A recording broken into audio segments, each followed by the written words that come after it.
Well, good morning, everybody. I think it's approximately 10 o'clock and we can begin the meeting. So welcome to this Public Accountability Board meeting. As you know, we try to go from month to month to different parts of the county, and today in Barnsley. And that's because we received a report from the Barnsley District Commander, or the District Commander of the place to which we go.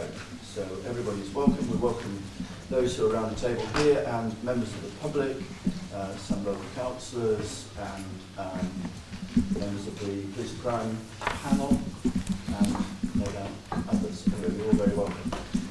No fire alarm is expected, so if the alarm does sound, we need to get out of the building. We follow the fire exit signs and we'll assemble outside the town hall. Filming, we are being filmed, so if anybody doesn't want to be filmed, they should leave the room now. So please do that if you don't want to be filmed. So moving down our agenda swiftly, in fact I just wonder if we, Sally, you may know everybody, but for the sake of Sally who's taking minutes, if we just quickly go around the table and say who we are, so members of the public will know who we are as well. So Alan Billings, Police and Crime Commissioner. Michelle Buttery, Chief Executive. Fiona Topless, Communications and Engagement Manager for the BCC. Sally Parkin, Communist Compliance Manager, and Robert taking notes. Kevin Wright from the BCC. And Samantha Lawson from the Violence Reduction Unit. Rachel Stanford, Joint Head of the Violence Reduction Unit. I'm Tim Forbes, Assistant Chief Constable for Crime and Criminal Justice. Owen Party, Assistant Chief Constable, Research Change. Barbara Roberts, Deputy Chief Constable. Stephen Watson, Chief Constable. Sarah Pullman, Temporary Chief Superintendent Barnsley. Debbie Harrington, Head of Finance for the Force. Carrie Goodwin, Head of Corporate Commerce for the Force. Alison Fletcher, Business Manager for the Force. Andrew Lockley, Chair of the Independent Ethics Panel. Steve Wright, Chair of the Joint Independent Audit Committee. Sophie Abbott, Deputy Chief Finance Officer for the BCC. Clemens at BCC's Chief Policy Commission Officer. Thank you. And we have had some apologies from Nigel Hiller, Mason Cedo Hartley, and Councillor Paul Wood, I think from Sheffield, Councillor Wood. So moving down our agenda, we've done one, we've done two, three announcements. I don't think there are any other than to say that we've had a general election since we last met as a Public Accountability Board. That's given, whatever your views on that, it's given us a very clear, we now have a government which is a stable, hopefully stable government for the next 5 years, and therefore we know where we are in terms of government and government attitudes towards policing, because a lot of statements were made by all the political parties, including the governing party now, before the election. So we know something about what to expect, and obviously we will hold the central government to account for some of that. We also have, as a result of that, 4 new MPs in our county area, 3 Conservative, 1 Labour, 1 UK, and we'll be welcoming them, and I agree the Chief Constable will make them very welcome when they take their seats and are well established. So that, again, we do need the MPs of all persuasions on our side, on the side of policing. So we will be making arrangements to meet with them. Unfortunately, because there has been a general election just before Christmas, it's not fallen at a convenient time from the point of view of our putting together the budget for next year. Normally we'd be having announcements now in December about the size of the police grant and therefore the implications of that for the police budget and for the precept. We don't think we're going to get that until after the new year, into January, and that really does give us it's going to squeeze our timetable really quite considerably. So we're going to go and put the budget together, and we'll have to make a few assumptions about what may come in those announcements, which hopefully we'll get right rather than get wrong. Because if we weren't to get them right, then we'd have to go back to the drawing board pretty quickly. So that's just a pebble that's been thrown into the pond. It also means that the current Home Secretary may not be the Home Secretary come February, because we understand there may be a government reshuffle, a major government reshuffle in February. President Cabinet seems to be staying in post for the time being, and therefore we can't be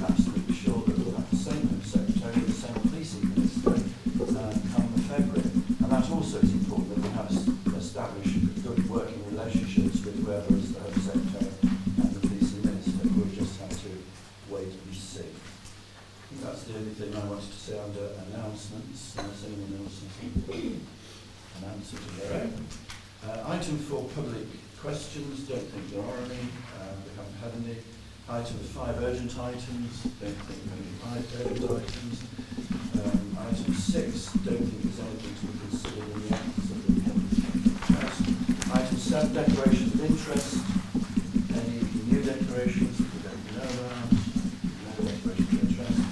Item 8, minutes of the meeting of the Public Accountability Board held on the 6th of November. That's pages 1 to 10.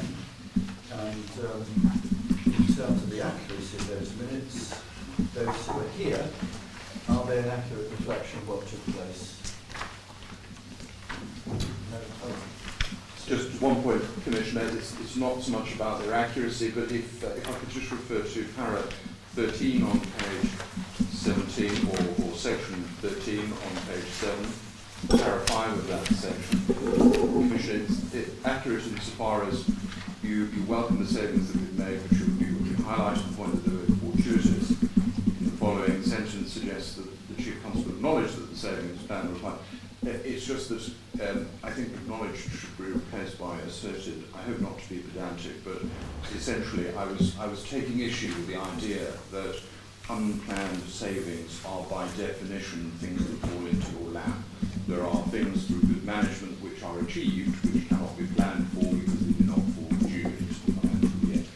I know in now saying that I don't want to be pedantic, I sound incredibly pedantic, but I just don't want the impression to abide that these things that simply fall into our laps. I mean, stick where you are, don't dig any deeper.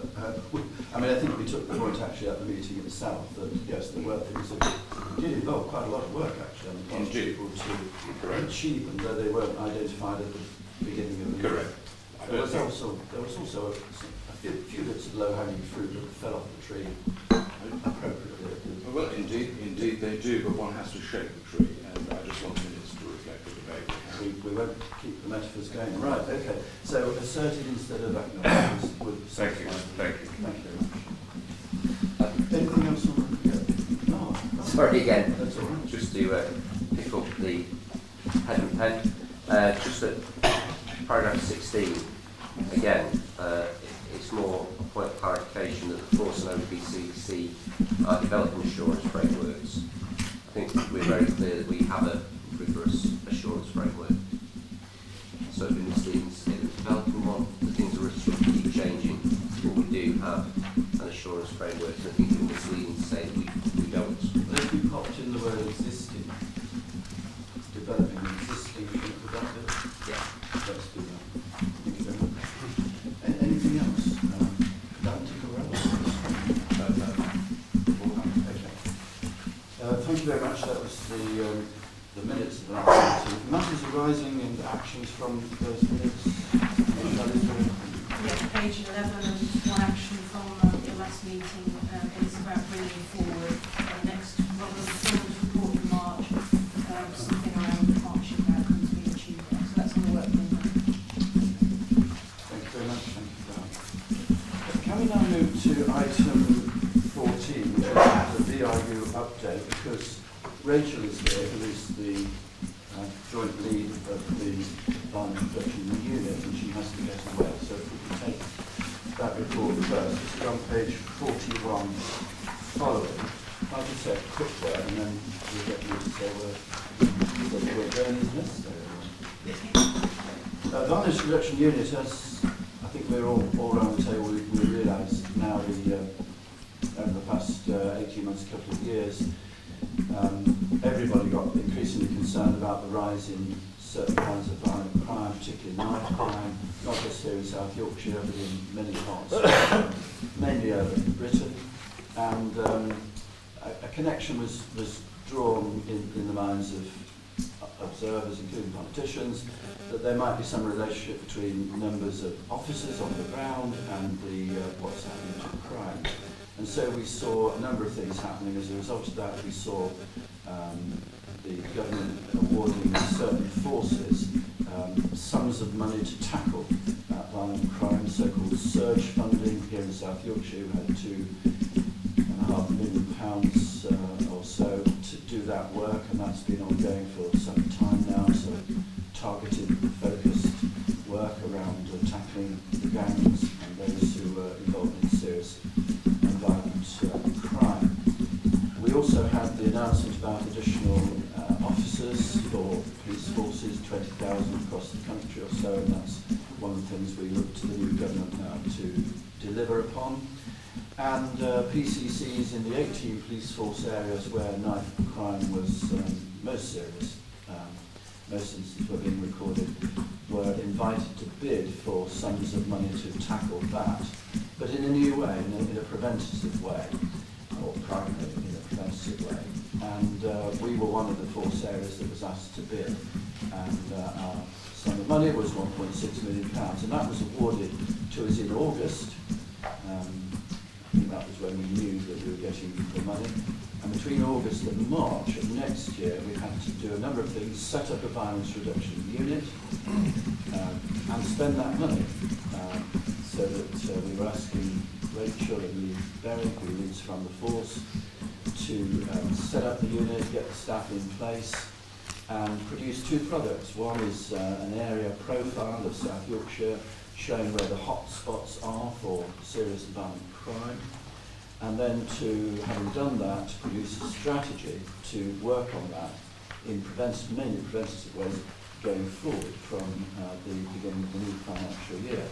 So that's being done. And a lot of work has gone into that. And as part of that, projects are being supported across the county who will be involved in that preventative activity. And tomorrow we have a big event at New York Stadium where those who are being awarded grants to do that work, they will be announced. So that's quite a big morning. So that's the kind of background to the setting up of the violence reduction unit. So Rachel, welcome to this meeting. We expect you'll be appearing at perhaps in the future to give some reports. Do you want to say a word about either this report or the ELU or tomorrow? Yeah, I guess I'd like to just mention the public health approach that we're taking and celebrate some of the things that we've achieved so far. So the public health approach that we're taking in South Yorkshire has got 5 elements. It's a commonly accepted approach and actually comes from a document that was written and approved by the College of Policing. So it was a joint project between public health professionals and the College of Policing. The 5 elements are prevention, so moving further upstream and trying to stop violence before it starts. Looking at the available data and evidence base, and we see that in our area profile informing our strategy. Looking at what the causes of violence are, but not only what causes violence immediately, but what causes those causes. So really getting into the social determinants of health and violence and how we all live. Taking a whole population approach. So often when we work with individuals and we look at where demand is. This is about looking at across a need across the whole population. And working together in partnership. So one of the really successful things so far has been our partnership working. The bid that Alan mentioned we had to submit to the Home Office has had to be signed off by a number of different organisations.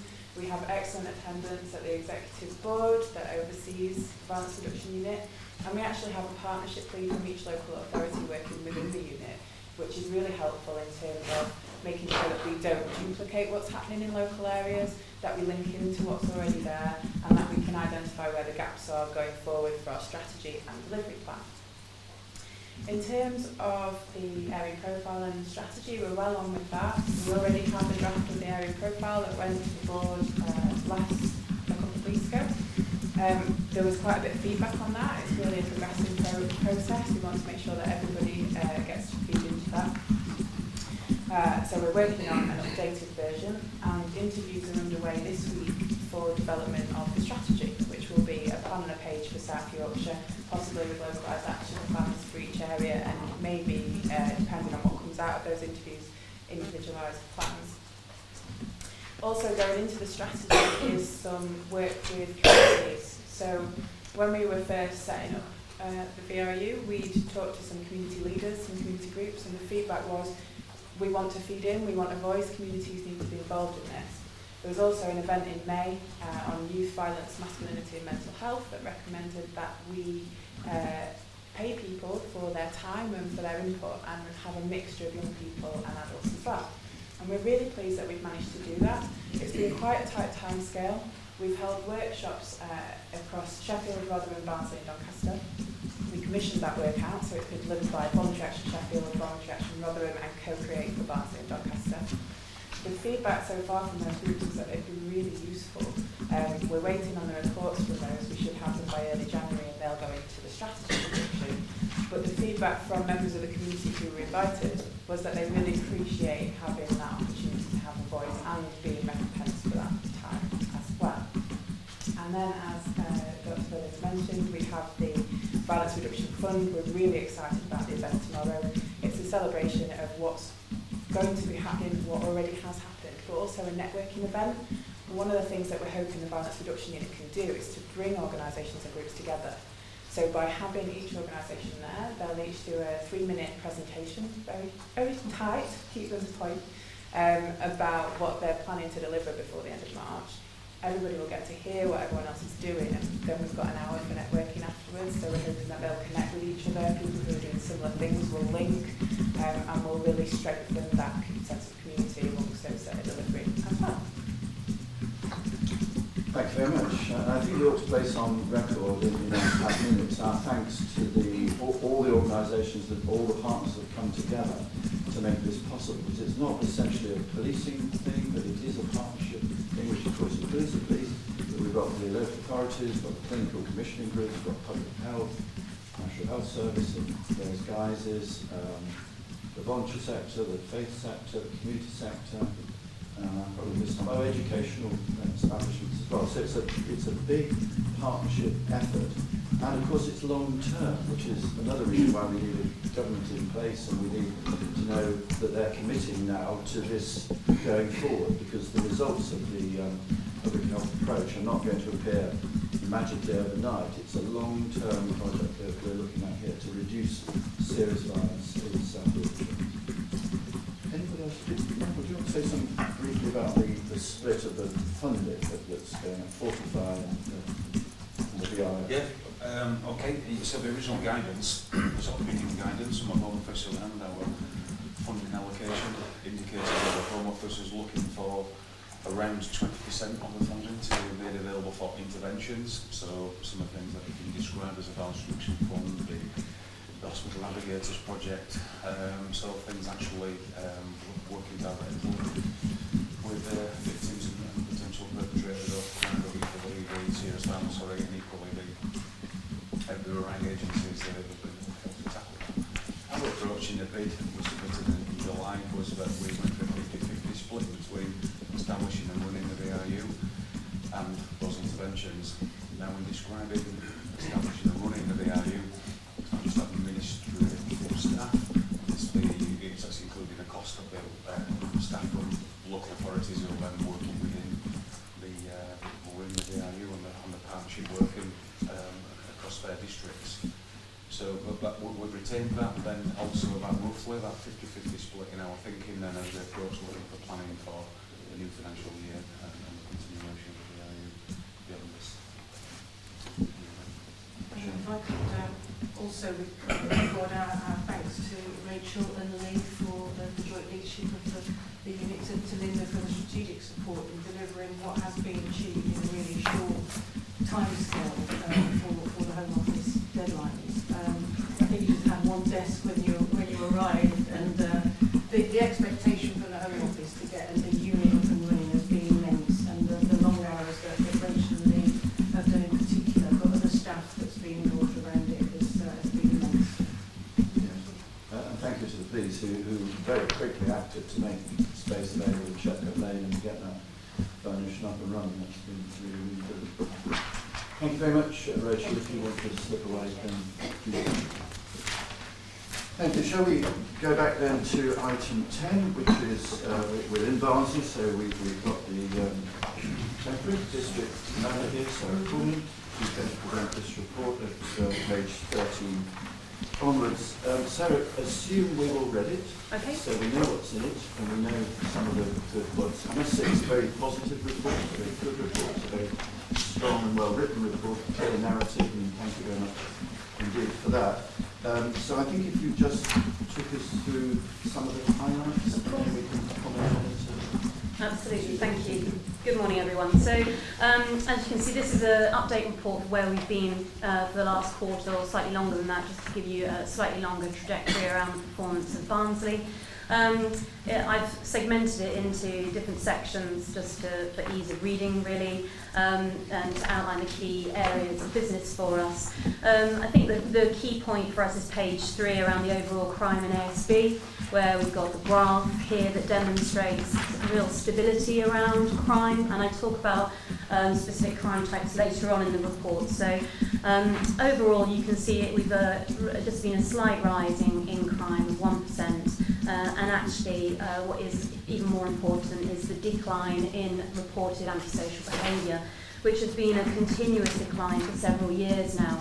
And we put this as a testament to the work of the neighbourhood policing service within Barnsley, which we are proud to say that we were the first district to have neighbourhood policing across all areas of our district from early 2017, and I talk about the impact of that a little bit more, but it's obvious there in the reported antisocial behaviour, the decline. And I think what's really important here, Dr. Billings, is that we not only took police data into account here, but every month at our tactical tasking meeting, we cross-reference that against partnership data, primarily Barnsley councils, because they obviously receive quite a lot of antisocial behaviour reports as well. And what we found is that there isn't a reciprocal increase in their reports, so we're showing a decline across the board for both partners, so I think that's a real positive news story for us. And is that the fact that you work so closely with the local authority, is that plus the restoration of neighbourhood policing, do you think that's the reason for the 32% decline?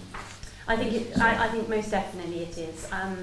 If we think about the town centre, the interchange, the problems that were occurring there 2.5 years ago when I arrived in Barnsley, and the high performance and sustained performance in those key areas. Of course we see, I'm not going to deny that we see blips in antisocial behaviour, but I think because of that joint working, those co-located teams, which are well entrenched now, that we are able to respond really quickly and positively, and looking at alternatives, so we don't just think about the enforcement approach, we look at right from the very beginning around early intervention, using our partnership to actually tackle the underlying causes rather than just the symptoms. So I think that then gives us that sustainability around reductions in antisocial behaviour. So I think that's really... It's the same kind of attitude that the VRU is trying to promote around serious violent crime. Absolutely, but just at a obviously lower end of the scale in terms of complexity of crime. So you're right. All of the good practices now that's now being adopted and has been around the country around violence reduction units is exactly what we're trying to emulate at that lowest level in our neighbourhood services. And we have a 2-tier response on our neighbourhoods, as you probably know. So our locality teams focus heavily around that early intervention, that on-the-street engagement, and then we have our SNS hub, our Safe Neighbourhood Service hub, which is based across the road there, which deal with those more complex individuals and families, so that enables that really in-depth deep dive about certain individuals that contribute the most demand, not only for the police, but across all services, whether that be fire, ambulance or council. So I think it's both of those two layers that contribute to this sustained position around antisocial behaviour and crime to some extent as well, because we know that there's an overlay between those that commit antisocial behaviour and then go on to commit low-level criminality. So good news for us on the crime front. So we, in conjunction with this, we've been looking to improve our response to incidents and victims. So moving on to page 4, I talk about our response, the improving picture around our emergency response time. So there's been a number of challenges over the last few years, but what we've really tried to do is become as efficient and effective as possible, increasing the productivity of our staff through better management and rigour. And what you've seen there on the graph at the top of page 4 is that continual decline, which is a positive because it means we're getting there faster. So an improvement in our response times for emergency incidents. Just on the page numbers, Oh, sorry, it's my report. I've got the page numbers on. So page 15. Page 15. I apologise. Just on your response times, that is very good, and you've partly explained how you've done it. It's sustainable. The improvement, I would suggest that we are going to plateau because there's only so many resources with so much demand coming through the door. So what we will see is hopefully a sustainability under the 15-minute mark, which is our target time anyway. So I think for the last few months we've achieved that, so I think there's absolutely no reason. And as we move into 2020, where we start to see the benefits of the uplift in police officer numbers, absolutely it's a sustainable position for us to achieve under 15 minutes. I think, just to be clear on that force level, in terms of the levels we're now at, is absolutely sustainable. Yeah. I think the point Sarah makes is, can we take it even lower? Probably not, because there comes a point where actually there is a certain degree of time required to take, receive, assess the call, dispatch, and then there's always the geography about where you move. But when you look across the force, each of the districts has made significant improvements in terms of the responsiveness. The median now, so when you take out the extremes, typically all across the force we hit within 15 minutes, which is a key indicator for us. But one of the things that we've absolutely stressed, this is not about officers driving faster. So I've made it absolutely clear to everyone, there is not an expectation of pressure on officers to drive faster. This is about having more resources freer. It's about making use of the mobile technology so we have police officers out at the police stations. It's about understanding when and where your peak demand is and having intelligent control plans to make sure that your resources are in the right place to respond. So in terms of sustainability, absolutely yes. In terms of taking it down any further, I think we're probably at the most efficient level that realistically that's about where we're going to hit. But this is important for public confidence that you are able to do this and sustain it. Absolutely. So we take the point smarter rather than faster. Absolutely. It's about management of the demand coming in, more effective management of that, and then more effective use of the resources. So we've seen also an improvement, which I haven't given the graph for, but around our priorities. So those are our target within the hour. And as you can see from April, where we were at an hour and 33 median, we're now at in October, just 2 months ago, we were at 48 minutes. So we were again below the target time. So real improvement. And again, it's through that rigour and making sure that our resources are being deployed intelligently across the district. And I guess the benefit from all of this is that making sure that we get to the victims more quickly and more appropriately, so that we're in a better position to secure the evidence, arrest offenders if that's what is appropriate in the circumstances. And what we've seen, interestingly, when we've improved our response to burglaries, for example, we've seen an increase in our victim satisfaction, which is no great surprise really, but a 10% jump. So we were in the low 80s percentage beforehand, and now in the last quarter we've jumped up to 92% for our burglary satisfaction rate, which is real positive for me, and it shows the impact of getting to these calls more quickly. It just makes people feel more reassured and safer in their homes. And so important, because when I go to community meetings, residential burglary is one of the topics that people want to talk about, so this is good. So Yes. I think the force recognises that as an emphasis, so whereas in the past, whether it's anecdotal or not, you've heard about some police forces saying, well, 10 burglaries, our conversation is how quick can you get to burglars? And I think that plays out in the results that Sarah's spoken to, so burglary is absolutely one of our priorities. It's one of the key drivers of our performance framework.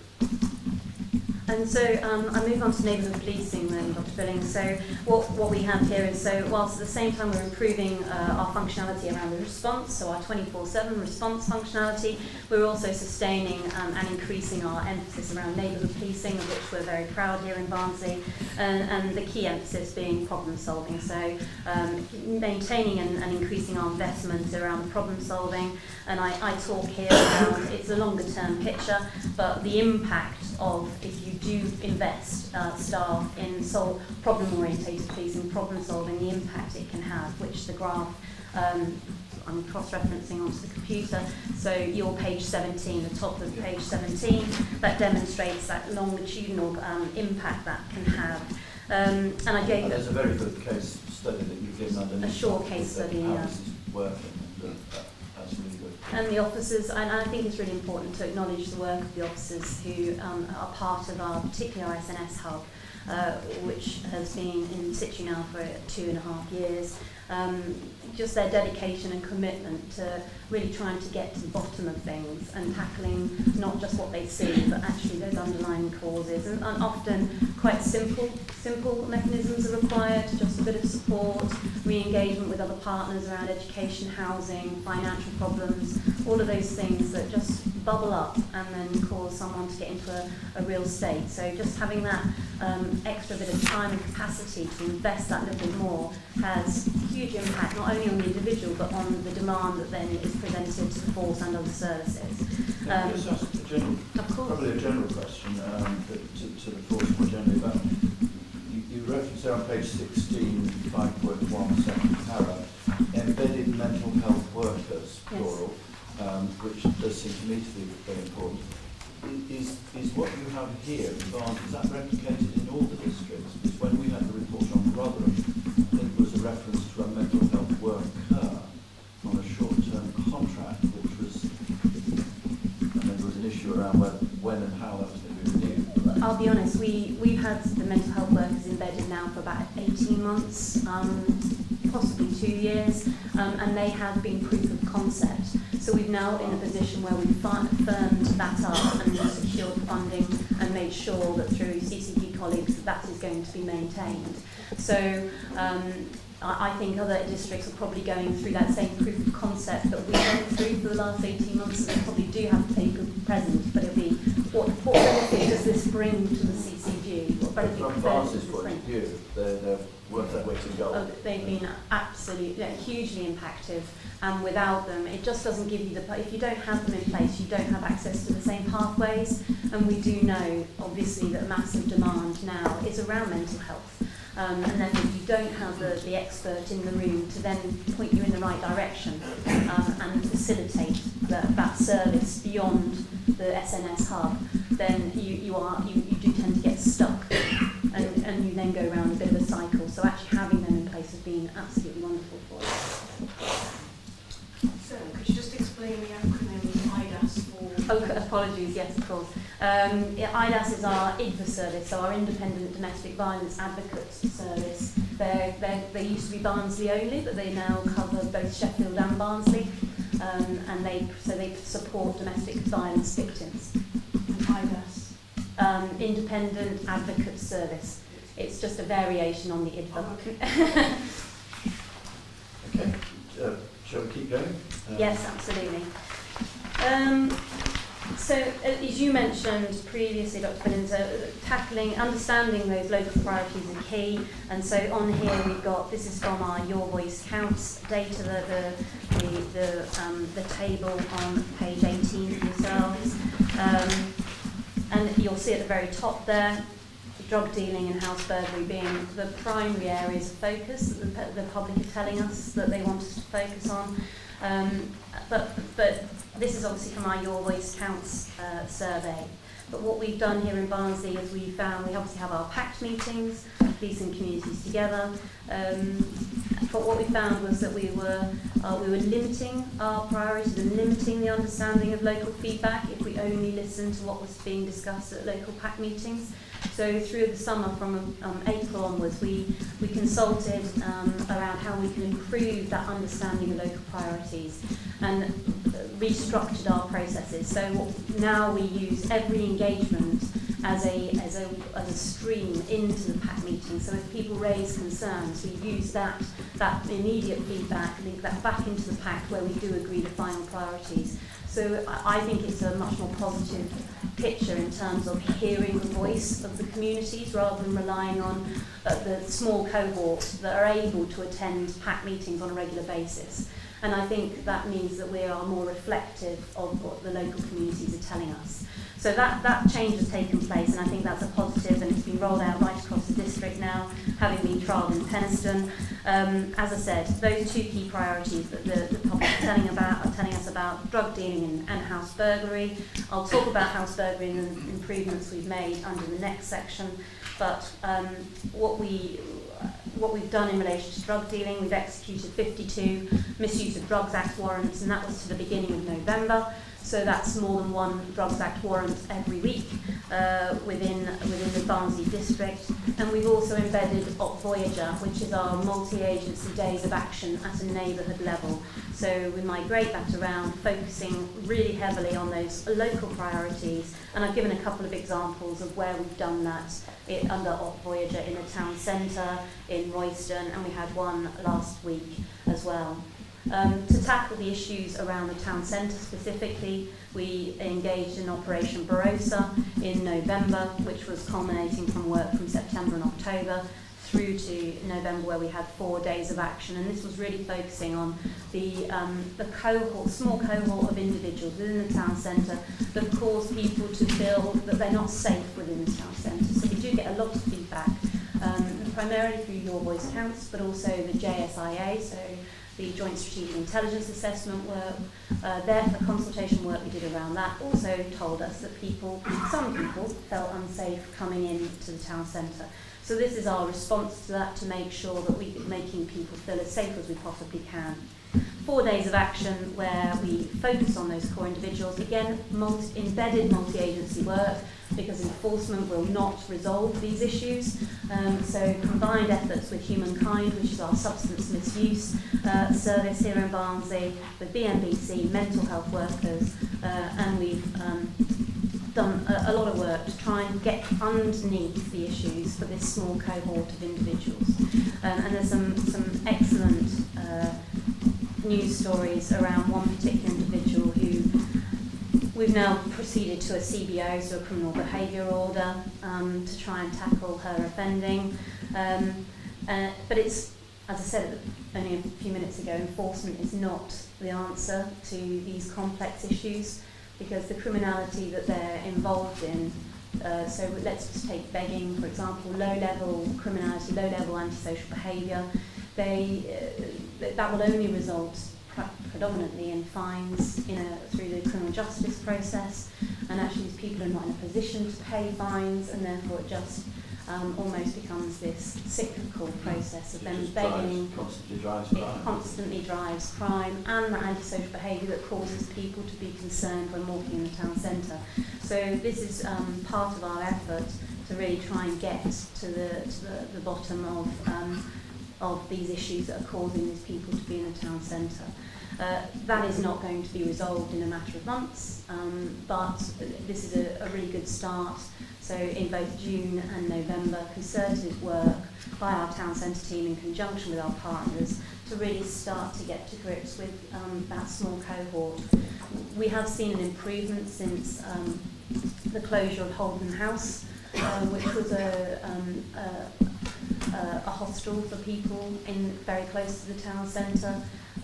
It was a large 40-bed location in the town centre, and it was decided actually that wasn't the best place for vulnerable people with complex needs to be placed, due to the fact that it almost, not incentivised, but due to proximity of people with other complex needs, that didn't resolve people's issues and actually made things worse. So actually they've now been placed in various much smaller, so houses, 3-bed houses around the district, which enable with supportive and holistic services supporting them to actually try and turn their lives around. So we have seen a big impact, and that was Barnsley Council that closed Holden House in January of this year, and we've seen big improvements in the town centre as a direct result of that, as well as the work that's ongoing now.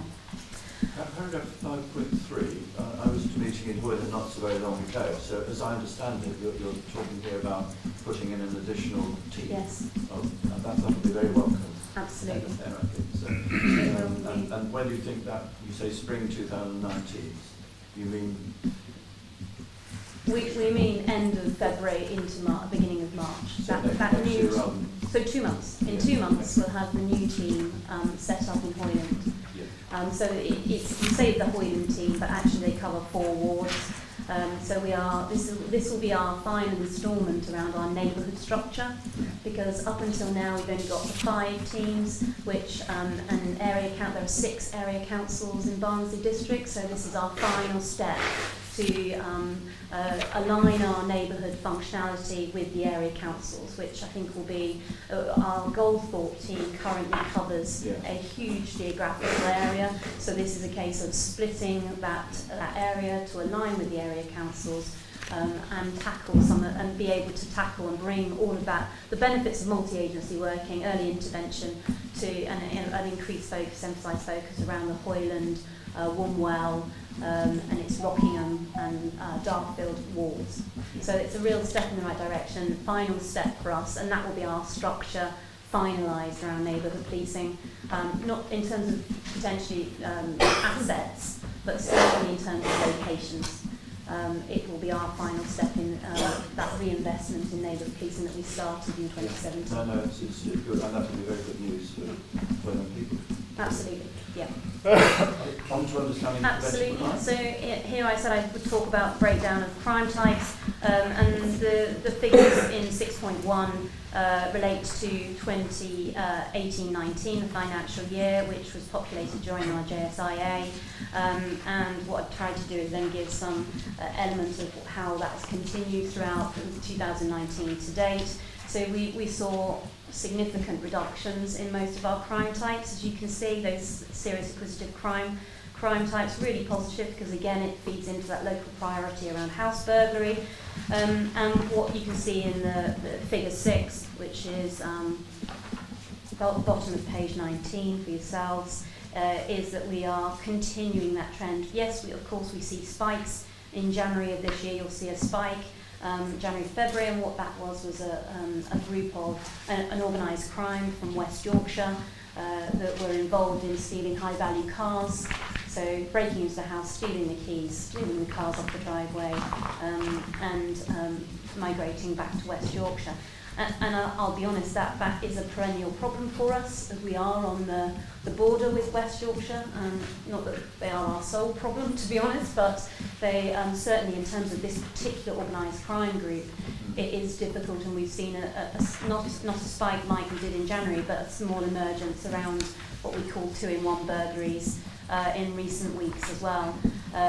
But we together with West Yorkshire, we have very good links with their intelligence unit and other teams up in West Yorkshire with their roads policing unit. What we've been able to do is work together across the border using our roads policing, their roads policing under a single framework, single intelligence picture, and that put pay to it back in the early months of 2019, and we're doing the same thing now. Already we've had a number of forensic hits on individuals within that organised crime group. So again, with that, together with the preventative work, the operations and the enforcement work through the potential prosecution for the forensic hits, we hope to see a stop on those 2-in-1 burglaries at this time as well. So maintenance, and I'm hopeful, having seen quite a good November as well, that actually we'll be maintaining, if not further reducing, our burglary, which, bearing in mind we had a 16% reduction last financial year, will be quite an achievement for us. So I'm really hoping that if we can maintain our position, that we'll be in that position by the end of the financial year, which is great news for members of the public in Barnsley. And thank you for the trend diagram, which I think are important, that we see what the trends are. Yes. And then, so not only are we working around the enforcement around burglary, but OpShield, which you'll have heard of in other areas of force.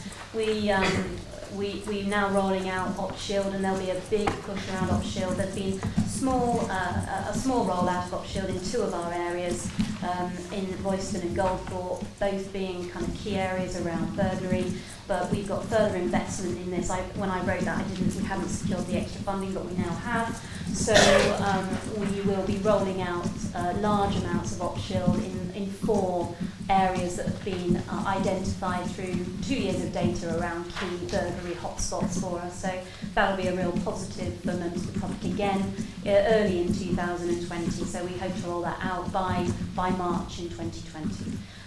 starting in January, but full rollout by the end of the financial year.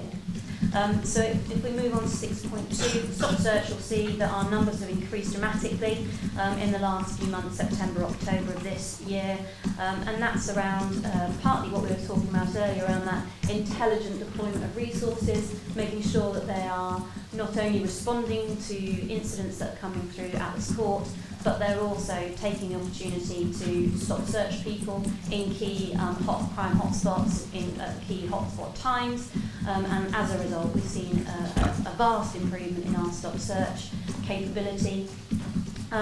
You'll see the green line gives you the positive outcome rate. Inevitably your positive outcome rate is going to be higher when you're doing far fewer, because they were I would imagine they were being far more selective in where they used the tactic, whereas now we're using it as what it was designed to be, which is a crime prevention tool. But what is positive is that there's been a maintenance of around 20% on positive outcomes. So despite that, So it hasn't you are dipped. maintaining that. Absolutely. It's It's dropped of slightly. interest to Andrew Lockley, who's chair of our independent ethics. Yes. How do they keep an eye on? Absolutely, of course, and so do we. Close scrutiny around this, because we want to make sure that the stop search tactic is being used appropriately in the right places at the right time. So that gives me quite a degree of reassurance that we're using it in the right places. Just tell me about the Community Challenge Board. Who are they? How do they work? It's actually a really long-standing board in Barnsley. It's members of the public that just want to be cited and give a view on policing, and they've been used before we introduced the stop search scrutiny into the Community Challenge. They would predominantly look at hate crime, so they were our hate crime scrutiny panel, but now they've taken on board stop search, and they've been doing that for quite some time now. And they feed into my independent advisory group that we meet every 2 months. So the feedback from the Community Challenge Board comes into the independent advisory group. And in fact, on the November meeting of the IAG, we had a particular case study that the Community Challenge Board were concerned about. So that was raised to my level for me to look at and give feedback on. So it shows you that actually it has some weight. It delivers on what it should do, which is improving and driving the response of the police. So it's a really effective group of people. And it just make the point that there's the sustaining of the outcome rate is happening across the piece. So we are seeing stop and searches going up dramatically. I mean, it was, if you look at that graph in figure 7 on the bottom page 20, it was the highest month in Barnsley in October of 2019. But 18 months ago, that figure represented the whole of stop and search across the whole of South Yorkshire. In the same month, across the whole of South Yorkshire, I think it was 1,844. So our stop and search has gone up over 400%. But we still maintain those outcome rates, and actually, in addition to that, more and more of those are being filmed through the issuance of body-worn video. So we're having highly professional but highly proactive exercise of this power. It's been done respectfully but lawfully and proportionately. And I don't think there's too much of a jump to point to the fact that over the last 12 months we've arrested an increase in something like 27%, which is about 100 prisoners a week more than the previous 12 months. That's why knife crime is falling in South Yorkshire. But it's been done effectively, and so I think the public can be reassured that our people are not sitting around behind this issue. They are proactively on the front foot, and this is what the public, I know, expect to see from our people, proper boots on the ground police. Yes, I mean, the community groups I talk to, they as long as it's done proportionately and fairly, as you say, Yes. they are totally behind it. Yes. They do believe it's a deterrent, whatever the evidence may or may not show, but they also believe it reassures. And reassuring communities, I think, is as important as anything else. So we know the biggest deterrent to the offender is the chances of being caught, and that's what we're about. And Commissioner, if I could just add to that, if you recall back to round tables with the Home Secretary in the middle of the year, on the back of some really high-profile homicides around the country, and primarily the focus of that initial surge funding was about the reduction of the number of under 25s featuring as both victims and perpetrators in knife-enabled serious assaults. we are starting to see that tail off now. I'm right now on the Community Challenge Point. I think it was set in 2013. It was just after the hate crime strategy was launched. And it was there to set up by the NBC, and it was there to monitor how things were going. And that's something to do with the stuff around the interchange and things like that. So there are groups of voluntary people who come in and give reports. And two members of the Community Challenge Board are now on my independent advisory group, and it's fantastic because they come with that experience of challenge. So it's brought a different tone to the IAG, which is welcome, because that's actually about what are you doing about this and holding us to account and being that critical friend, which is the whole purpose of the IAG. So it's been a real benefit for us. The final positive on that is the absence of complaints again. Yes. Around stock search. Yes. And I think as we more and more roll out body-worn video, that gives the confidence about how we deal with it. And I know we might touch on it later, but we've been quite keen to take some of the body-worn video money to the independent ethics panel, just to give that real flavour of what officers are dealing with and how they actually deal with it. So I think that again will build confidence in the processes, but I think the really quite staggering increase, the maintenance of the positive outcomes and the absence of complaints speaks to a well-targeted and well-conducted search regime. I entirely agree with both what both the Chief and the Dep have said. That the ethics panel has been most impressed with the way that the successful outcome, the positive outcomes figure has been maintained. I commented on it, I think, from the last time I brought a report on stock research. But we'll come to the ethics panel report later. I'm going to move you on simply because of time. Absolutely. Sarah, but rest assured we have read the book. Can I take you to page 21 and tackling crime excellent victim-led services, domestic abuse? Could you say something about Of course. So, and I think this is where we in Barnsley have really taken some steps in the right direction and demonstrating our commitment to tackling domestic abuse. So, of course, we've made dramatic improvements over the last 12 months around arrests for domestic abuse, and we're currently standing in November at over 50% arrest rate around DV. We've improved and increased threefold our application of the Domestic Violence Protection Notice. But what we found in Barnsley, and certainly my perspective on this, is it's not as straightforward as just arrest and enforcement. Actually, we wanted to look at the longer journey for the domestic violence victims, because even a DVPN, which may give them 28 days respite, it's quite short term. So what are we doing to actually dig into especially the repeat couples that we see time and time again around domestic abuse?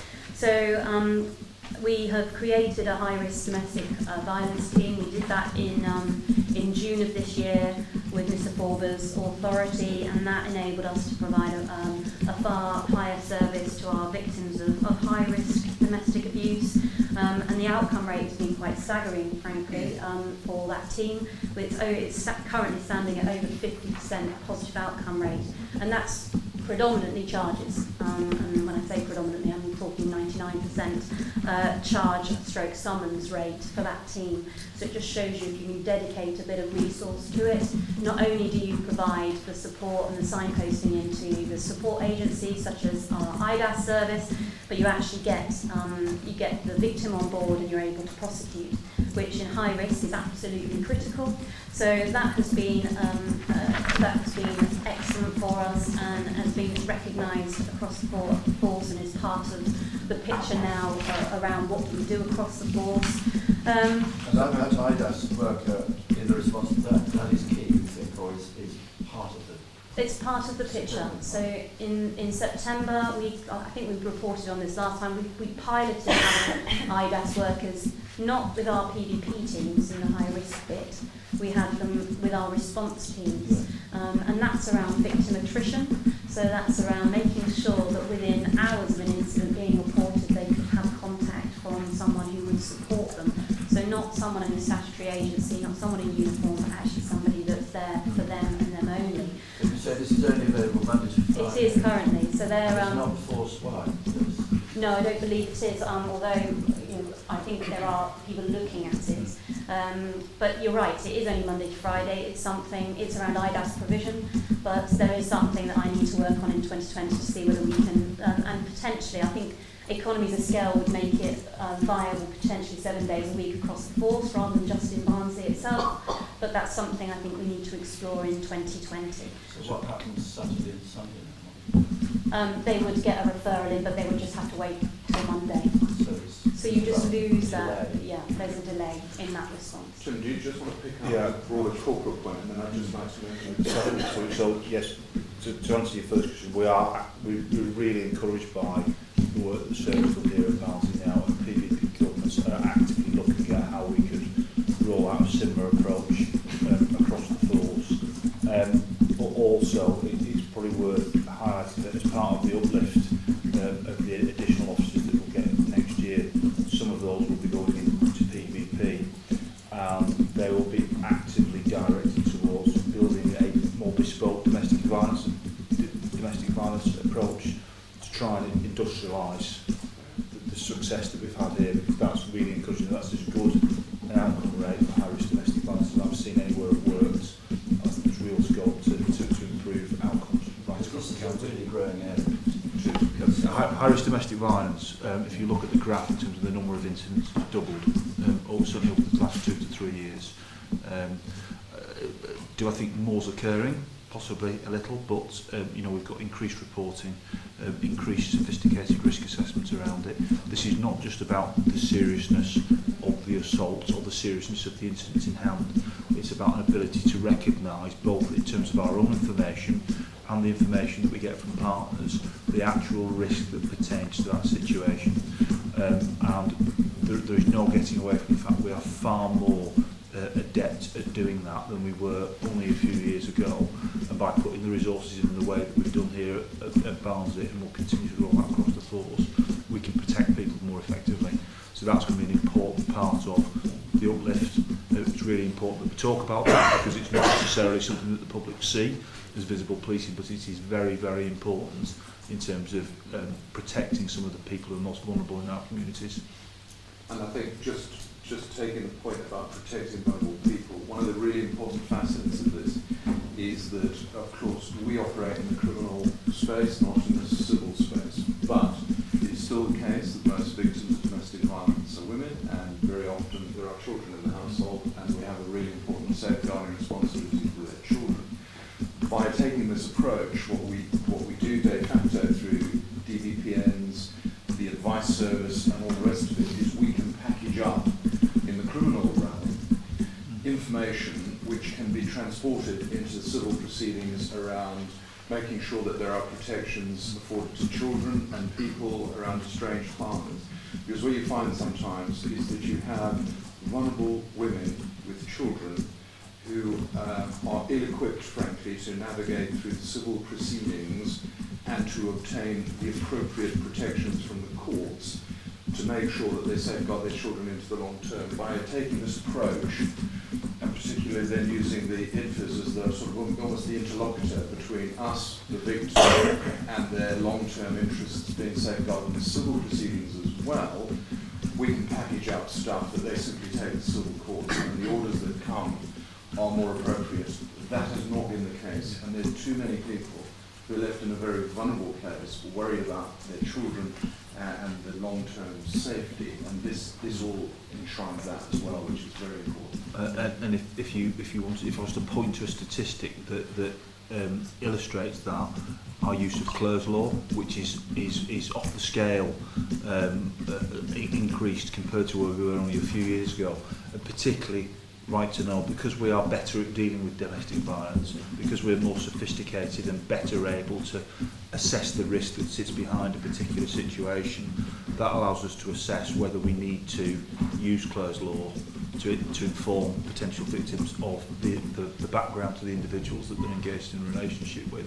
That then allows them to access civil precautions. So what you create is a virtuous circle where not only are you getting better criminal justice outcomes, but the infrastructure that you put around it allows people to protect themselves and allows us to make sure that they've got the advice and support to do that more effectively. And then there'll be some overlap here with the work in violence reduction unit then, in terms of Yes. reducing violence and particularly where children are involved. There absolutely is. Children, you know, if they're seeing this, they're thinking this is the norm, how people behave towards one another. There's a really important point here, though. I think Tim's alluded to it. An awful lot of this stuff just isn't immediately apparent to the public, unless they're the people who are subject to domestic abuse. And it's one of the complexities of policing that it's a bit like an iceberg, that there's an awful lot that goes on that isn't seen unless you're affected by it, be it a worst case scenario, murder or domestic abuse. And some of the things that we're increasingly seeing increase the burden on us, and I'm conscious just to explain to members of the public, where, for example, in a domestic abuse case, we can't secure a charge because either the victim won't complain or there's not sufficient evidence, and we're pushing that all the time with use of body-worn video and audio recordings from the call centre to try and get that victim's prosecution. But where we can't secure that, whereas in previous years that had probably been an end of it for the police, we're securing domestic violence protection notices, which is authorised by the superintendent, which keeps the perpetrator away from the victim and gives some short-term relief and safeguarding. That then goes to courts and converts into a domestic violence protection order where the court can impose conditions, which is a really good way of giving breathing space to the victim, maybe to support prosecution or to get support services. But the impact of that means that, quite bizarrely, I think, we have to pay for going to court to take out the protection order. So we've had a significant increase in our legal fees for doing this in order to protect vulnerable people. The next knock-on of that is we're having to put additional resources into a team to administer the protection orders, because otherwise we have to send a police officer and a lawyer to sit in court all day, which isn't an effective use of the time, to actually secure the order. So again, it's one of those unseen things that's incredibly valuable and protects vulnerable people, but we're having to pay in additional court charges and actually generate a team to support this to protect vulnerable people, which again is just an incremental cost that we're having to face, which isn't immediately apparent to the public. Clearly an issue in there which probably through the association is beneficial, but we ought to find a way of getting this. It's certainly on the, it has been put forward to the Home Office in terms of the sort of Chief Constable's wish list, which is to say the days of the police having to pay into the courts to obtain orders, it just seems nonsensical, frankly. With public money is washing around the big cycle, it doesn't seem sensible. It seems that MOJ should support the courts to the extent that they can capacitise this important function. Just finally on domestic abuse, so I think Barnsley co-commissioned the perpetrator programme as well that's found in all other districts. So I know you've got focus around victim, but you've also got measures to try and focus on attitude change and perpetrator behaviour. Absolutely. So the last paragraph talks about that long journey, that more entrenched position around certain couples that we see, or serial perpetrators that move from vulnerable person to vulnerable person and then commit domestic abuse against all of them. So what we've looked at, and we've now got 7 POP plans, so problem-oriented policing plans. So we're using our expertise around problem solving and migrating it into the domestic abuse world to start, because these individuals have complex lives, they have complex needs, which is very similar to the work we already do in the SNS Hub. So all we're doing is migrating some of our learning from there into that domestic abuse world. So it's quite short. We only started doing this work in September, but already we've seen a reduction. Out of the cohort of 7 that we picked up initially, we've already seen 2 with no further demand on the police since interventions. And I say interventions, they're obviously not just from the police, that's that holistic multi-agency approach, again, just to tackle some of those underlying issues, supporting the person to break the cycle, or so that's supporting the victim, or vice versa, supporting the offender to change their mindsets through the Inspire to Change programme and various other mechanisms. And again, if I could just ask, just to set it in context, it's still the case that 60% of domestic abuse victims don't want to support. 61% in the last quarter. That's down from about 70% a year ago. So we're doing an awful lot of work to support victims into the criminal justice process. What it just goes to show is that having the capability to move into that civil space in order to safeguard and protect is a really, really important part of our business. So the points that are made around the cost of that's not seen in your traditional criminal justice outcomes, that's not seen in terms of visible policing, maintaining and enhancing that capability is really, really important. Yes, it's complex and interesting. It's something I think we'll want to return to probably as perhaps an issue in itself to try and understand it better. I'll whip you along to page 23 and your challenges moving forward. So Yes. that's kind of say sum up in a sense of the whole paper. But I'm particularly interested in what you're saying here about perceptions of crime. You know, what the statistics are actually telling us and what people's perceptions seem to be and how you crack that one. You've got a little bit here about social media in particular. Yes. Types of social Well, I think what we've seen, and I don't think Barnsley is any different to anywhere else, frankly, around this, but the fact that the Community Safety Partnership is really trying to get to grips with this, I think is a real positive. But I think the growth of social media and the growth of particularly localised social media fora where people join, so each group such as I'm Friends of S11 or whatever it may be, Warnwell Wise is one of the ones that we're trying to integrate with. So these are small social media fora which are set up by just individuals within the community, and then you can have 5,000 plus people following these groups, and what we found is that individuals will put comments on there around burglary series or whatever it may be, and it may well be that it's only been 1 or 2 burglaries, but because of the commentary that then follows, it then becomes a really big issue for people, and inevitably that's impacting on their confidence in and their feelings of safety, because that perception of crime is far greater than the reality of it.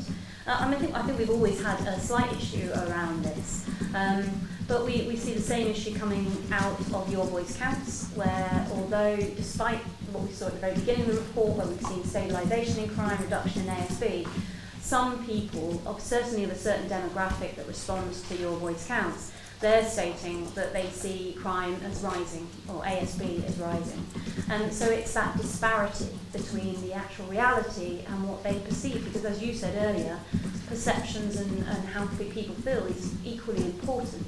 So what we're doing is at one point we're trying to get him more involved in those small social media fora. So seek out someone that trusts the police, that we can put some of those messages through them onto those groups, because they're closed groups, so you can't just join them.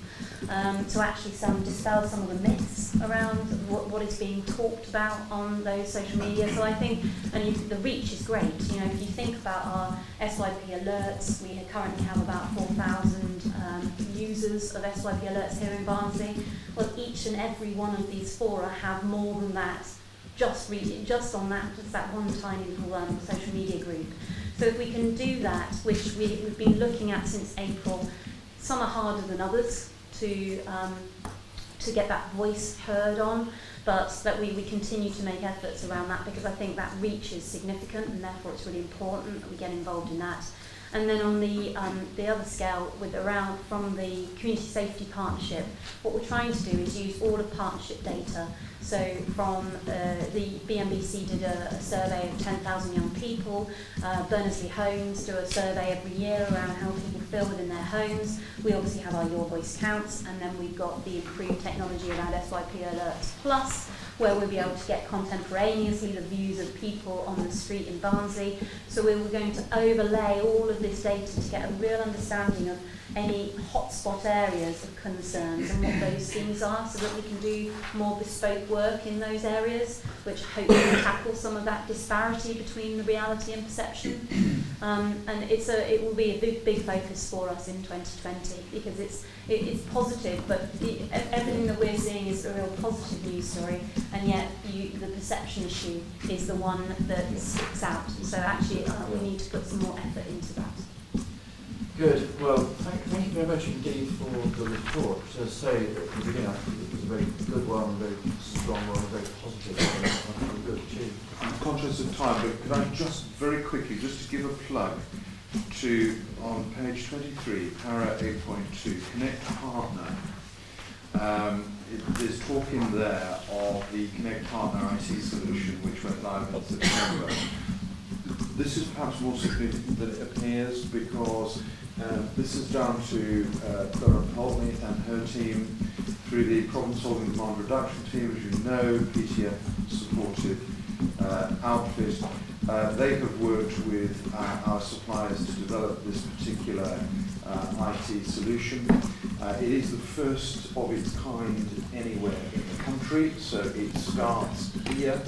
All Athena forces can utilise what has been developed here.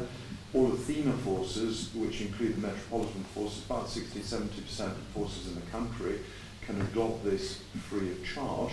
The method of being able to do it, all the rest, all developed by Lauren's team. It's been trialled here together with our partners in BNBC, amongst others. It is a tool which will bring all elements of problem solving into one place. It will allow partners to access our data. It will be about deriving shared tasking, intelligence, and all the rest of it. This will absolutely take problem solving into a different place, and it's starting here, and as I say, it's first place nationally for this, and I think it's appropriate that it starts here, because so much that we're proud of in terms of the neighbourhood function and what is happening in terms of problem solving started here too. So I think it's a very positive thing to watch this space. Lauren, do you want to add anything? Just would be welcome to have a demonstration of it if you want. Yeah. Some live data from it. I think that would be a good thing to do. That'd be very good, yeah. Thank you very much. And thank you, Sarah. And if you want to stay, do. If you want to go, do. Thank you very much indeed. Thank you. Shall we move to item 11 then, which is forced performance report? Mark, I think this is you. Again, assume we've read it and just highlight one or two things for us. Yeah, will do. So this is quite a broad one, so I'll just move through and then obviously Commissioner to specific points. Looking at the first point about a workforce that is representative of So we should say this is the policing crime plan priorities. This Yes. is the third priority, treating people fairly. That's what we're looking for. Yeah. And within that, a workforce that is representative of South Yorkshire's population and a fair allocation of resources. I think we're conscious of that at any time, but I think certainly as we move into a period of unprecedented recruitment, it's important that we get those processes absolutely right. And we are adamant across the piece, whether it's on diversity or sheer the nature of recruitment, we are not going to slip any standards as we move into recruitment. We want to recruit absolutely the best people, but we want to ensure that we're broadening out our appeal so that we do recruit people from across the whole spectrum of the county. I think when we look at where we were in the comparators with the national piece and looking part way down page 26, when you look at the police service nationally, there's a proportion of 6.9% BAME representation and 30.4% female. Quarter 2 of 1920, we were at 4.9% BAME and 33.4% female. Moving forward and looking at some of our more current and latest recruitment, we're moving to 5.7 BAME and 46.6 female, so we're almost at a 50-50 split with female recruits. So I think it's something that we are conscious of, but candidly we don't do tokenism. We want the best people and we will encourage them and support them, but we'll do it in a way that gets the best police officers and staff for South Yorkshire. And I think it was testimony to our approach, looking part way down page 27, this year SYP were selected for recognition in National Diversity Awards. I'll just correct the report there, we weren't the only force, but we were one of a very few police forces, and then subsequently we were ranked 29 in the top 50 most inclusive employers in the UK. And again, I say this has been achieved through the application of just fair, good, encouraging and supportive practice, and not bending ourselves to chase any targets artificially. I think that's a testament to the approach of HR and the recruitment team. Just go back to page 26, the final paragraph, you talk about BAME underrepresentation at sergeant level, but not at constable and inspector level, but that's something that may change now. Well, hopefully there's a pipeline there, and we can do some direct entry, as you're aware, but predominantly the bulk of our supervision going through the ranks. There's almost a waterfall process, as with all groups as they go through. So the more we can bring in recruits of a more diverse background and constable, that gives us the opportunity to move people through them, through all the ranks, and get that representation all the way through the structure. Until fairly recently, we were underrepresented at inspector and had Yes. representative level at sergeant. We've recently done some promotion boards where BAME applicants performed really well. As they've transitioned through to inspector, which has left the gap at sergeant, but that will obviously come through. There's been a, in inverted commas, improvement in representation at inspector levels.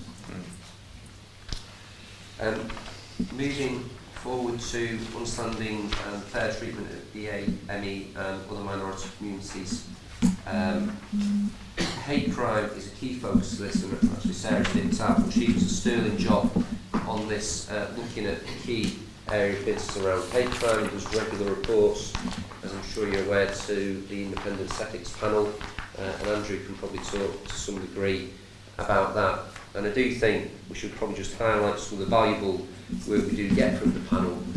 It's a really good touchstone for us across a whole range of things, and certainly around diversity, be it engaging with us on stock and search or looking at various other aspects of new developments to give us that touchstone and make sure that we're giving a full broad view of everything that we do.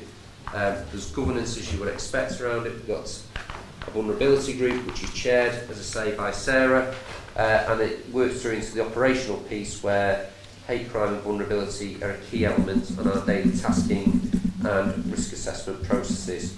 And at the bottom of page 28, there's a list of things that we're doing really to spread it out and operationalise it throughout the force. Just at the top of that page, top of 28, it talks about HMIC, national report expressing concern that the risks associated with some vulnerable victims of hate crime were not being assessed or managed appropriately. That's a national report.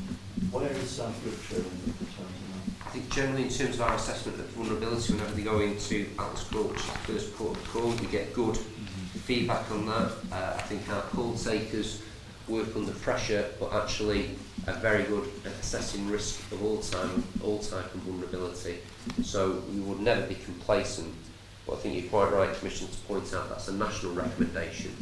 But I don't think there's a particular concern for us there beyond not being complacent and ensuring that we keep it in the forefront of people's minds. And you recall, Commissioner, that we introduced the vulnerability assessment framework, the ABCDE model, which certainly not all forces have by some margin, that standardises our approach to recognising vulnerability. You mentioned DMMs, Thrive, TTCGs. I think it's helpful going forward in future reports, particularly where these go to the public domain, if that can just be explained. So we won't linger on that. Fair comment. Okay.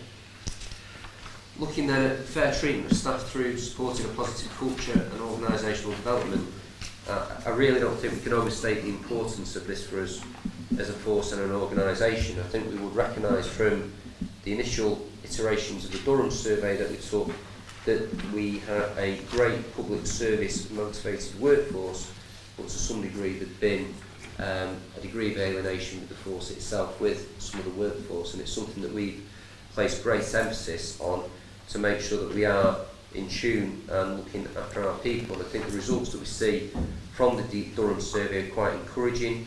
I know that the professor who runs the Durham survey would point to some of our improvements around workforce engagement and the workforce having faith in the command team as being some of the most impressive in the country, and we're often highlighted an example of something that's gone well. The new survey is out. There's a heavy emphasis on well-being in that. That's something that we're really getting behind and driving.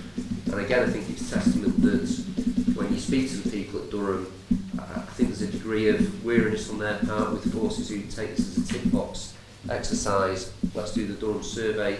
Whereas I think the sense that they get is that we're genuinely behind that. We see the merit in it, and it's something, as I say, that we don't do as a tick box exercise, but we see the value in it. And I think key to that has been the implementation of the organisational justice model, where if we want our officers and staff to treat the public fairly, then it's common sense that we should treat them fairly. And I think over the last 3 years or so, the feedback we get from the associations is that that comes through. They know that we will understand that they work in a very difficult and complex working environment, and at times people can make genuine mistakes. And I think the fact that we reflect on that and treat people accordingly is something that's built to a good degree of confidence between ourselves, the associations and the staff. Well, I think that, I mean, to be able to move away from a blame culture, but one way you can recognise mistakes and admit to them and go from there, I think is very important. And also, I guess you've had 9 years at all, of course, you've had 9-10 years of austerity with fewer people having to do more complex, etc. Hopefully, if we are moving away from that, that in itself will make a contribution towards, better deal for the work. Again, conscious that you can come back to any specific points, but in terms of fair treatment for victims and witnesses, Sarah spoke encouragingly of some of the improvements we've seen around satisfaction around specific issues such as burglary in Barnsley. I think we'd be candid and say that there's an awful lot of focus on victim satisfaction, but it's still absolutely not where we want it to be. There's a continued focus and efforts on it. There is a drive to make sure that we keep improving it, but that is one of the things that we need to carry forward and maintain our effort on, because as yet the satisfaction levels aren't where I think the Chief or any of us would want them to be as yet. Can I just take you back to the on page 31 and indeed 31, the innovation fund and how that's working. £100,000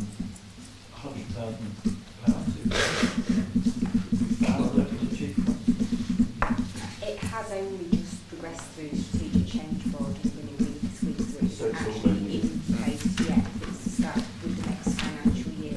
But the idea around the funding is that it actually enables people generally to be freed up to test out some of the ideas that they've got and perhaps invest in small items of equipment or pieces of kit. Are they able to make direct suggestions, or are they responding to something that's being... It's both. So we are setting a series of organisational challenges where we think there's work to do, and that we think that people who are at the front line of the issue will have some of the ideas. But there's also the response development where people can actually come forward and say, I've got an idea that I think will make a difference that you may not have thought about. So it's a two-way system. I think in terms of empowering staff, trusting them and giving them a sense that they can actually shape the working environment, that's a really good investment. I'm sure it will pay dividends. And the so-called innovation station, which is the thing that drives all of this, the application that sits on mobile devices and what have you, is really good. It's really good user sort of experience, and it's designed to encourage people, if they have a good idea, if there's something that hinders their ability to do the job efficiently, or simply is an annoying thing, or it gets in the way of good victim care, or whatever, that they can just punch it into their app straight away, so they're not having to hang about. There's no great bureaucracy behind it, and it should start to create, I think, very much more innovative culture. Yeah, absolutely.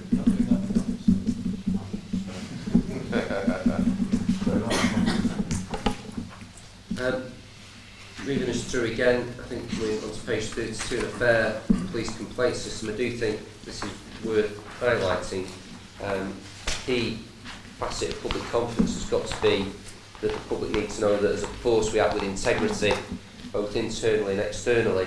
And it's very pleasing to get some of the validation that we have from HMIC. And you'll see there at the bottom in our most recent inspection, to what extent does the force treat all the people it serves with fairness, with rated good? How well does the force ensure that its workforce behaves ethically and lawfully? We've rated outstanding, one of very few forces in the country. The only force, actually. Very, very few. We were the only force in the country to get outstanding for that question. And to what extent does it treat the workforce with fairness and respect? And again, graded good. I think they are hard won. it's testament to a lot of work across the force. The Chief obviously has got a national lead in terms of the particular aspects of that. And again, I think one of the pleasing things for us is that we are now seeing a very steady stream of people and forces coming to us from outside the UK as well as inside, asking us what are we doing. Outside the UK? Yeah, Like what? other Republic of Ireland. No, from where? Republic of Ireland. Oh, sorry. Yeah. This is the independent office of sort of scrutiny set up at the Irish Parliament. They've come to visit and to have a look at our processes, which will inform their inspection regime in terms of the guards. Again, Do they need consultancy about setting up an independent ethics panel? are you chasing a fee there or something? Again, HMIC can, in certain elements, be quite hard to please. I think we were particularly pleased when HMI Zoe Billingham came and reviewed our counter-corruption practices, and again gave us very strong validation that we were leading the way. To some degree, made the point that we were doing things that other people were telling her were possible to do. So she went away and again has appointed a number of people to come and see what we're doing as a testament to it, which again is really pleasing. So I think that's a relatively, try to keep it brief and highlight some of the main points, Commissioner, but I think it's an area that requires continued focus. It underpins an awful lot of what we do both internally and externally, but I think there's been some tremendous progress, but it's obviously one for continued focus as we go forward. No, I think a lot of work there. Any comments? Just a direct link between what Mark was outlining there in terms of complaints handling and Andrew's report that's later on in the agenda that talks about complaints reform. Commissioners had 3 options of models under the Act that's coming in with implementation due February, although I'm not convinced that that might slide back with the amount of legislation having to go through. But you have chosen, after work with the force, with the least intrusive model of PCC involvement for the very reasons that Mark has outlined, and I think that's featured in Andrew's report, and that played out in a discussion at the last Peace and Crime panel when complaints reform was discussed. Thank you very much indeed for that. Moving then to Chief Executive updates, number 12 on our agenda, Voice of the Public, 35 to 88. Yeah, so item 12 on the agenda just talks about some assurance activity that we've just given a brief update on a report from Kevin in the evaluation scrutiny team.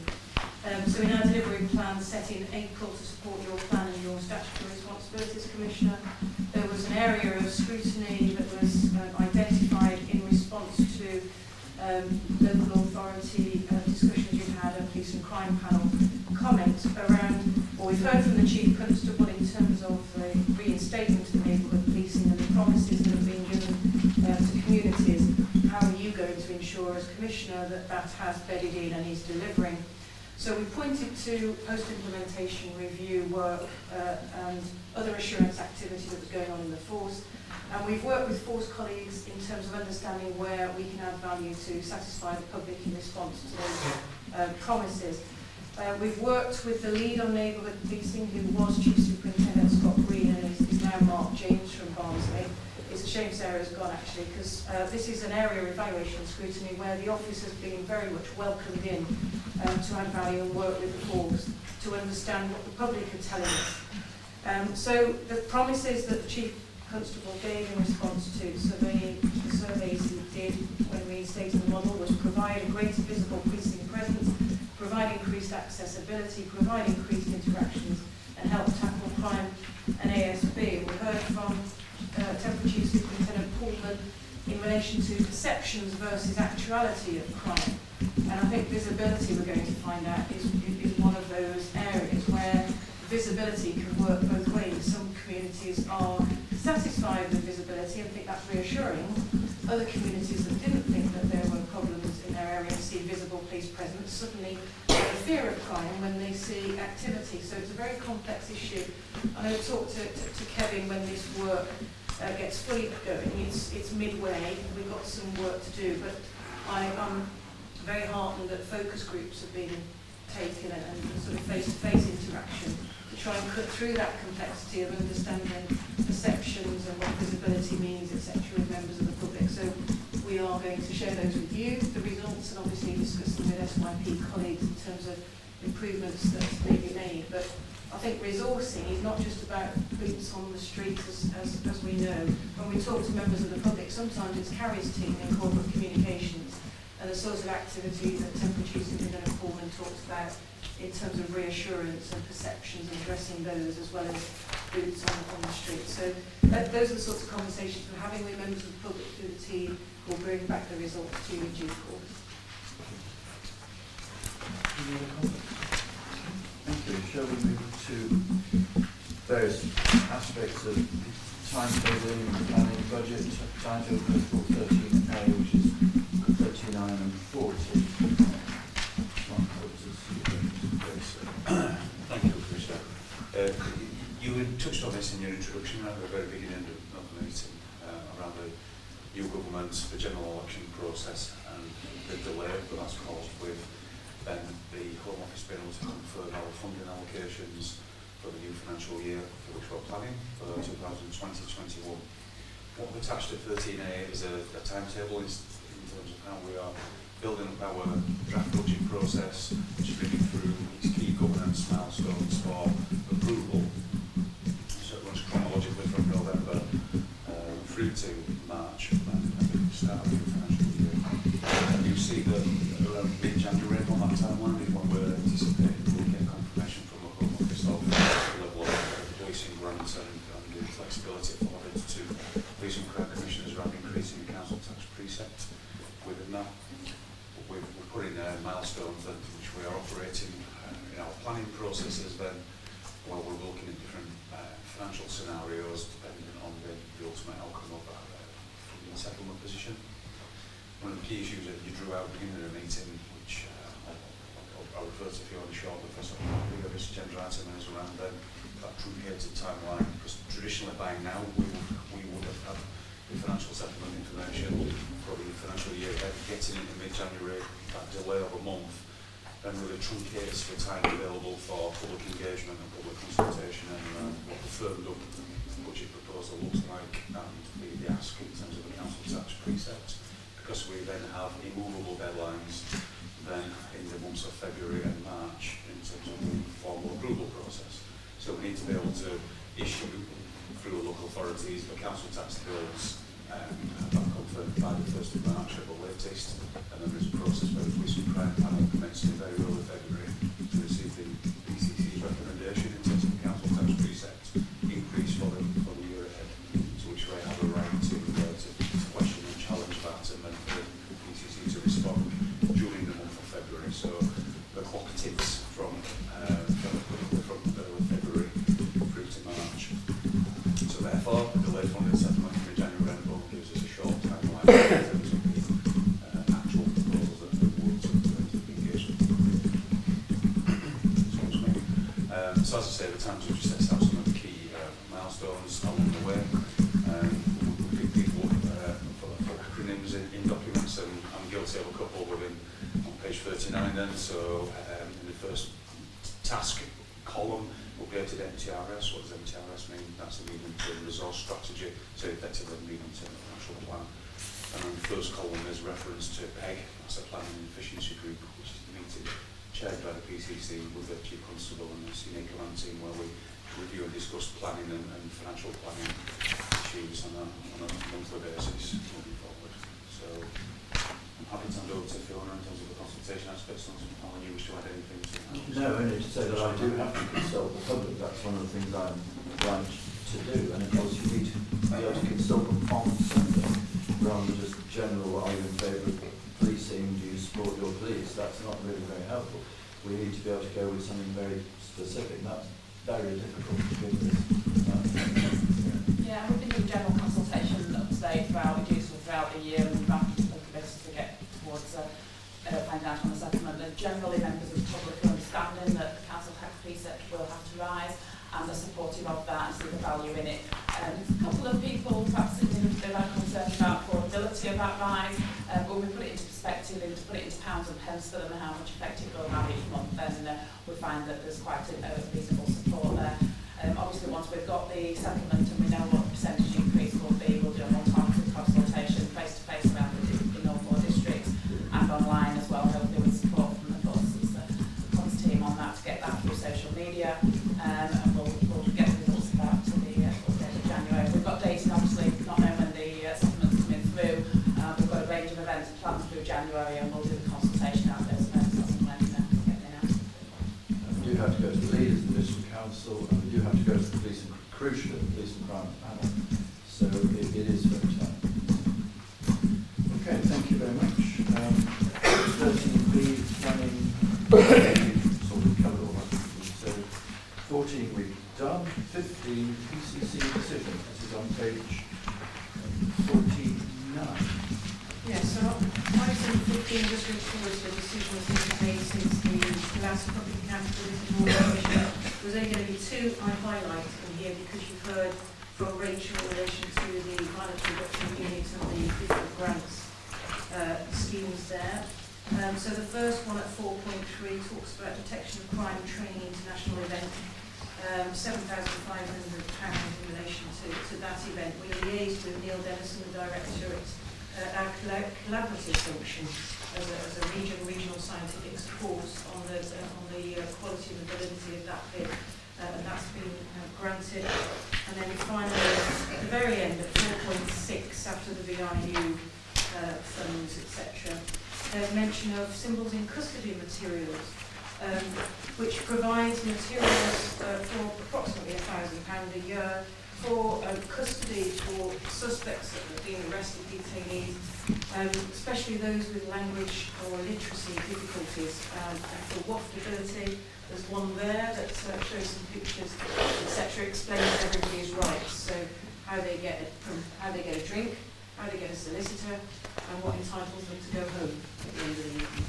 So those are really good. And there's packs as well that are being produced there for South Yorkshire Police to use in custody blocks.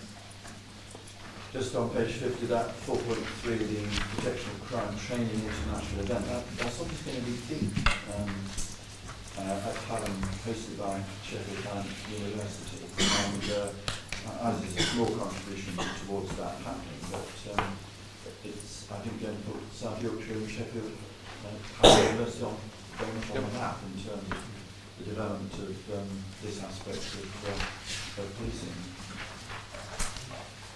Any other comments? Okay.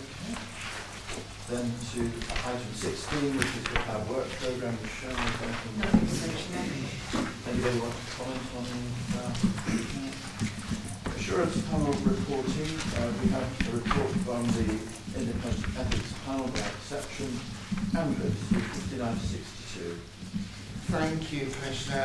This has been trailed to some extent in a number of contributions already made, and I'll try and focus on the points which haven't so far been covered. There are three matters dealt with in here. Complaints reform, I'll tackle first, which is on page 59.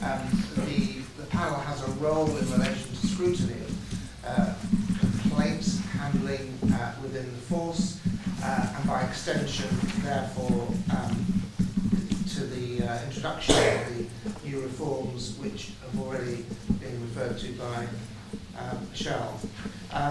So we have an identified individual on the panel who is the lead link for complaints, and she is supporting Dave Barraclough, the head of PSD, on the point of view of an independent critical friendship, to use that phrase again. I'm sure everybody knows this, but there are significant changes both for the force and for OPCC. Some additional resources have been obtained, I think, to assist districts with handling of their role in this, and considerable training is underway. And in the OPCC's office, a new function will be conducted, I think, in the first instance by Redfern, but effectively in the name of the Commissioner, which is the handling of reviews, complaints for called appeals by the force. We're in a transition period really at the moment, and as I move on to the second part of my report, which is the complaints and discipline performance for the year which we received figures, this is page 60, will be possibly the last complete year done under the current system to cover 2019. Disappointingly, there was a significant rise in the number of complaints and the number of allegations. Difficult to know what the reason for that is. Some suggestions were made, including a substantial number of complaints where single individuals are the subject of lots of allegations. That won't account for the entire figure. By contrast, however, and we were encouraged by this, conduct matters, conduct allegations, so large misconduct in fact, allegations are down by nearly 50%. So it's a case of good news and bad news. The same applies, and this is my third paragraph, the same applies to our comparisons with both similar forces. On some criteria, we are at least as good as other forces, on others not. Again, we're in an interim period. The categories of complaints will change from February or whenever the new categories of handling complaints, I should say, will change from February or whenever the new reforms come in. What we were encouraged by, though, is the efforts made by the force to understand what complaints are about. And I've listed in this report 4 ways in which we were informed from the discussion at the PSD Champions meetings. I've been to one of those. They are impressive occasions. Through the analysis of reviews, analysis by review of complaints for unconscious bias, some work is still going on that because there's areas for further improvements, it is thought. The word blame culture has been mentioned by the Commissioner already, and the DCC provided a good example of a move away from the blame culture and the handling of a particularly, I imagine, difficult series of complaints about the forcible detention of the suspects, and that's set out in the penultimate paragraph on page 60. Moving on to hate crime, again, that's been trailed, and the very busy temporary Chief Superintendent Pullman provided us with a detailed report, as she always does twice a year. It's encouraging that the level of hate crime, while high, is not going up at the moment. It hadn't gone up in the period to October 2019. It had, of course, risen significantly in 2016, 17. But, as I've said here, that stability masks a change in the proportions of the strands of hate crime. While race-related crimes have seen a modest decrease, there have been increases in all the other hate crime categories. We mentioned here concern about disability hate crime, which appears to be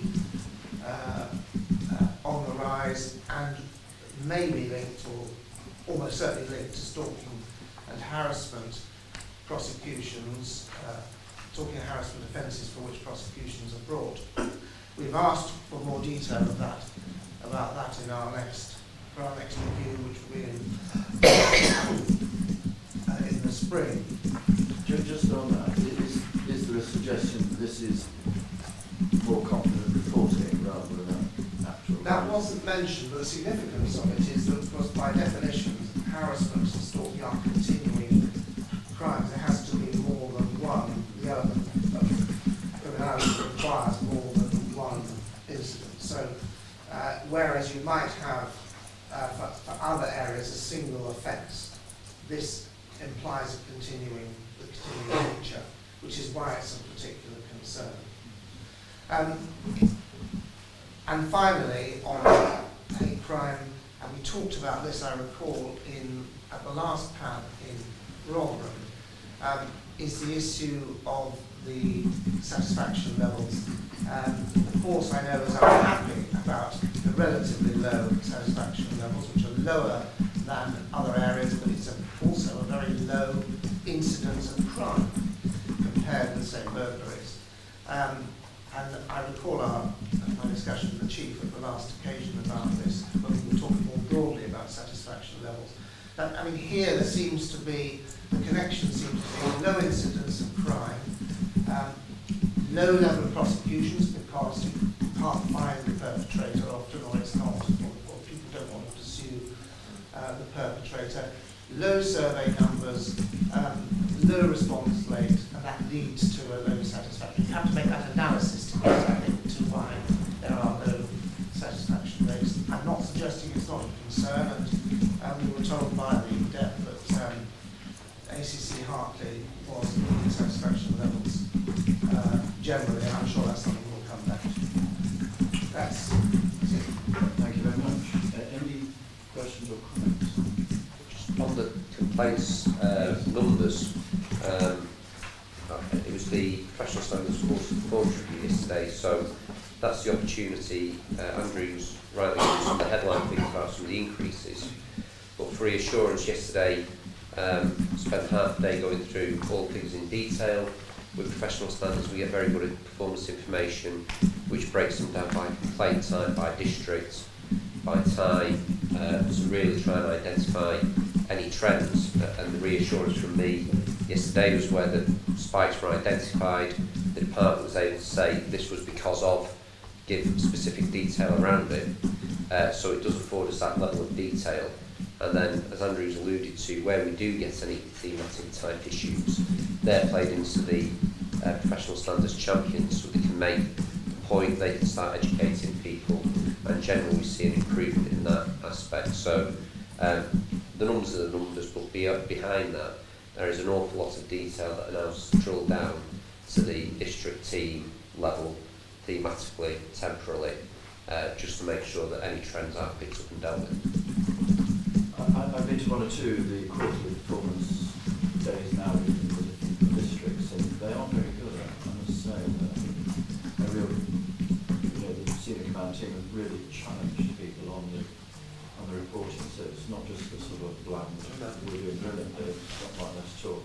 It is very good, the challenge that reads it out. And Tim was being nice because you were there.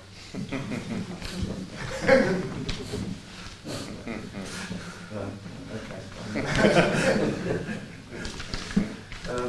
Any other comments? Thank you very much. That was the item 17. Any other business? There isn't any that I know of. The date of the next meeting, 14th of January, which means it'll be after Christmas and the New Year. So can I take this opportunity of wishing you all a very happy, blessed, peaceful Christmas. If you are working on Christmas Eve, you're not the only one. I shall be there. And Father Christmas, of course, will be working away. And a happy New Year. Thank you very much.